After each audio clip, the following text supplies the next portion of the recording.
வணக்கம் மக்களே, நாம இந்த ஆரோக்கியமான பதிவில் வெற்றிலையில் நிறைந்திருக்கக்கூடிய மருத்துவன்மைகளை பற்றி பார்க்க போகிறோம். வெற்றிலை பலவிதமான மருத்துவன்மைகள் கூடி இருக்கக்கூடிய ஒரு சக்தி வாய்ந்த மூலிகை. இது செரிமானத்தை நமக்கு மேம்படுத்தும், வாய் வழி ஆரோக்கியத்தை பராமரித்து சுவாச புத்துணர்ச்சி கொடுக்கும். அப்போது வாய் துர்நாற்றம் போன்ற பிரச்சனைகள்லாம் இருக்காது. வலி நிவாரணத்தை நமக்கு இயற்கையாகவே வெற்றிலை கொடுக்கும் மற்றும் கிருமி நாசினி பண்புகள் மூலமாக பல நோய்களை குணப்படுத்தி மீண்டும் வராமல் தடுக்கக்கூடிய பண்புகளை நமக்கு வெற்றிலை கொடுக்கும்.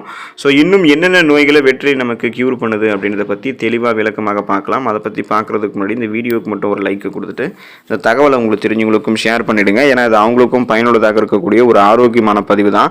இது போன்ற அப்டேட்ஸ்கள் நீங்கள் தொடர்ந்து பார்க்குறதுக்கு நம்மளுடைய ஹெல்த் நியூஸ் தமிழ் சேனலை மறக்காமல் சப்ஸ்கிரைப் பண்ணி வச்சுக்கோங்க. பக்கத்தில் இருக்கக்கூடிய பெல் பட்டனையும் கிளிக் பண்ணி ஆல் அப்படின்ற ஆப்ஷனையும் செட் பண்ணி வச்சுக்கிட்டீங்க அப்படின்னா நான் போடக்கூடிய எல்லா அப்டேட்ஸும் உங்களுக்கு நோட்டிஃபிகேஷன் அடிக்கடி வந்து சேரும். சரிவாங்க மக்களை, இப்போ வீடியோக்குள்ளே போயிடலாம்.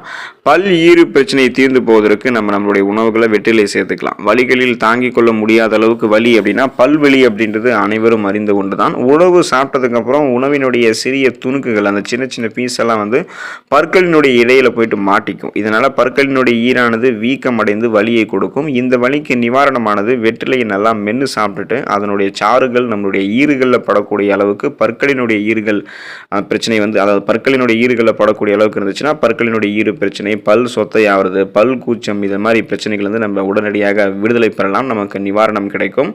சுவாச கோளாறுகளிலிருந்து விடுதலை பெறுவதற்கு வெற்றிலை எடுத்துக்கலாம். சளி பிரச்சனை அதிகம் இருக்கிறவங்க, ஆஸ்துமா நோய், அதாவது டிபின்னு சொல்லக்கூடிய டியூபர்குலோசிஸ், காச நோய் பிரச்சனை இருக்கிறவங்கலாம், இப்போ வந்து குறிப்பாக வந்து பார்த்தோம்னா காச நோய் இருக்கிறவங்களாம் நம்மளுடைய உணவுகளில் வந்து வெற்றிலை வந்து சேர்த்துக்கொள்ளக்கூடாது. சளி பிரச்சனை அதிகம் இருக்கிறவங்க, ஆஸ்துமா நோய் இருக்கிறவங்களுக்கெல்லாம் அருமருந்தாக வெற்றிலை இருக்கும்.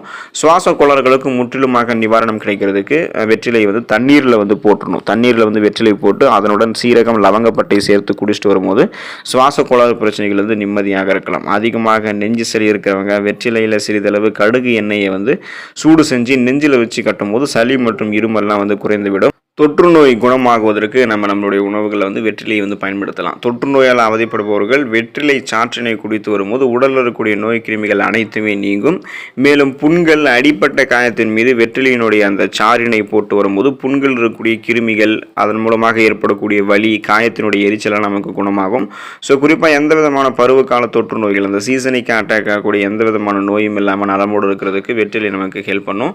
காது வலி நீங்கி போவதற்கு வெற்றிலையை பயன்படுத்தலாம். சிலருக்கு மழைக்காலங்களில் சளி பிரச்சனை காரணமாக காது பகுதிகளில் வலி அதிகமாக ஏற்படும். குறிப்பாக சிறிய குழந்தைகளுக்கு காது வலி மற்றும் காதில் குடைச்சல் போன்ற பல தொந்தரவுகள் வந்து குழந்தைகள் வந்து அழ ஆரம்பிச்சிருவாங்க. ஸோ இது போன்ற காது வலிக்கு சிறிது வெற்றிலை வந்து நல்லா மைய அரைச்சி அதனுடைய சாறை வந்து வலி ஏற்பட்டிருக்கக்கூடிய காது பகுதியில் ஊற்றணும் அப்படின்னா காது வலியானது குறைந்திடும். மேலும் காதில் இருக்கக்கூடிய குடைச்சல்களும் நீங்கி காதில் இருக்கக்கூடிய கிருமிகளையும் அது வந்து அகற்றிவிடும். ஸோ காது வலி நீங்கி போவதற்கு நம்மளுடைய உணவுகளை வெற்றிலை வந்து பயன்படுத்தலாம். செரிமான பிரச்சனை நீங்கி போவதற்கு வெற்றிலை வந்து எடுத்துக்கலாம். வெற்றிலை சாப்பிட்டு வரும்போது தேவையில்லாத ஏப்பம், நம்ம சாப்பிடக்கூடிய உணவு செரிக்காமல் இருந்துச்சுன்னா அது உடனே செரிக்க வந்துடும். தேவையில்லாத ஏப்பம் வரக்கூடிய அந்த பிரச்சனையெல்லாம் கியூர் ஆகிடும். அதெல்லாம் சரி பண்ணிக்கலாம். மேலும் வெற்றிலை சாப்பிடும்போது வயிறு, குடல் பகுதியில் தங்கியிருக்கக்கூடிய தேவையில்லாத நச்சு கிருமிகள், அந்த கழிவுகள் அனைத்தும் வெளியேறிடும். குடலில் இருக்கக்கூடிய அழுக்குகள், கிருமிகள், கழிவுகள் எல்லாமே இயல்பான முறையில் கழிவு நீக்கம் செய்யப்படும். ஸோ நம்மளுடைய உடலை வந்து எந்த விதமான கழிவுகளும் தேங்காமல் பாதுகாத்துக்கிறதுக்கு வெற்றிலை எடுத்துக்கலாம். எலும்பு சம்பந்தமான பிரச்சனைகள் நீங்கி போவதற்கு வெற்றிலை வந்து பயன்படுத்தலாம். சிறியவர்கள் முதல் பெரியவர்கள் வரையிலும் எலும்பு பகுதியானது வலுவாக இருக்க வேண்டியது அவங்களுக்கு ரொம்ப ரொம்ப அவசியம். இதனால் எலும்பு பகுதிகள் வலுவோடு இருக்கிறதுக்கு வெற்றிலையில் சுண்ணாம்பு தடவை அடிக்கடி சாப்பிட்டு வரும்போது எலும்புகள் இருக்கக்கூடிய காரைகள் வலுவடைந்து கீழே விழுந்து அடிப்படுதல் காரணமாக எலும்பு முறிதல் பிரச்சனை இதிலிருந்து நம்ம தடுத்து கொள்ளலாம். ஸோ அதனால் 40 வயசுக்கு அப்புறம் கூட ஆஸ்டியோபோரோசிஸ், எலும்பு மெலிவு நோய், மூட்டு வலி, எலும்புருக்கி, முடக்குவாதம், எலும்பு மஜ்ஜைகளில் ஏற்படக்கூடிய பிரச்சனை, மூட்டு அலர்ச்சி என எதுவுமே இல்லாமல் இருக்கிறதுக்கு வெற்றிலை ஹெல்ப் பண்ணும். குறிப்பாக மூட்டு வலிக்கு சிறந்த நிவாரணத்தை வெற்றிலை கொடுக்கும். இப்போது மூட்டு வலியால் அவதிப்படுபவர்கள் வந்து வெற்றிலையில் இருக்கக்கூடிய அந்த சக்தி வாய்ந்த தன்மையை பெறுவதன் மூலமாக மூட்டு வலியை முற்றிலுமாக குறைத்துக் கொள்ளலாம். மூட்டு வலி இருக்கிறவங்க வெற்றிலையை சாராக நன்கு அரைத்து அதை வந்து வலி இருக்கக்கூடிய இடத்தில் தடவி வரும்போது ஒரு சில நாட்களிலேயே நல்ல மாற்றம் தெரியும். இந்த செயல்முறையை வந்து பின்பற்றும் போது எந்த விதமான சைடு எஃபெக்ட்ஸ், பக்க விளைவுகளும் நம்மளுடைய உடலில் வந்து ஏற்படாது. பக்க விளைவுகள் இல்லாமலேயே நம்மளுடைய மூட்டு வலி வந்து நம்ம கியூர் பண்ணிக்கலாம். உடல் எடையை குறைகிறதுக்கு ஆரோக்கியமான முறையில் பக்க விளைவுகளே இல்லாமல் நம்ம குறைக்கிறதுக்கு வெற்றிலையை பயன்படுத்தலாம்.